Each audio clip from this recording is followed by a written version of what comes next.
গৃহকর্মীকে নির্যাতনের ঘটনায় চিত্রনায়িকা একাকে তার রাজধানীর উলনের বাসা থেকে আটক করেছে হাতিরঝিল থানা পুলিশ। এই সময় তার বাসা থেকে ইয়াবা এবং বিদেশি মদ উদ্ধার করা হয়। শনিবার ৩১ জুলাই বিকেলে উলনের বাসা থেকে তাকে আটক করা হয়।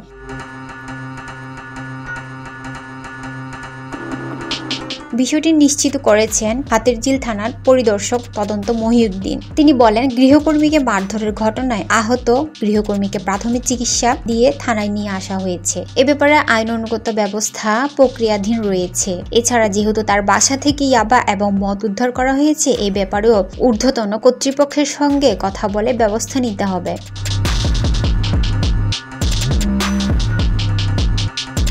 হাতিরঝিল থানার পরিদর্শক গোলাম আজম বলেন, চিত্রনায়িকা একার বাসায় ছোটা কাজ করতেন হাজারা বেগম নামে এক গৃহকর্মী। তিনি জাতীয় জরুরি সেবা 999 নাম্বারে অভিযোগ করেন। আমরা প্রথমে নির্যাতনের শিকার গৃহকর্মীকে উদ্ধার করি, পাশাপাশি নায়িকা একাকে আটক করে থানায় নিয়ে আসি। ভিকটিমকে চিকিৎসার জন্য ঢামেক হাসপাতালে পাঠিয়েছি। গৃহকর্মীর হাতে ও মাথায় আঘাত রয়েছে।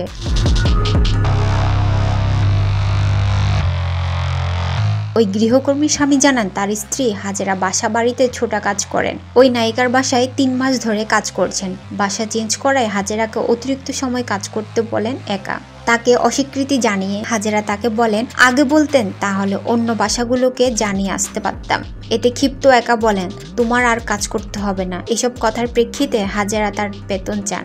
এতে নায়িকা একা রাগান্বিত হয়ে হাজেরাকে পিটিয়ে আহত করেন।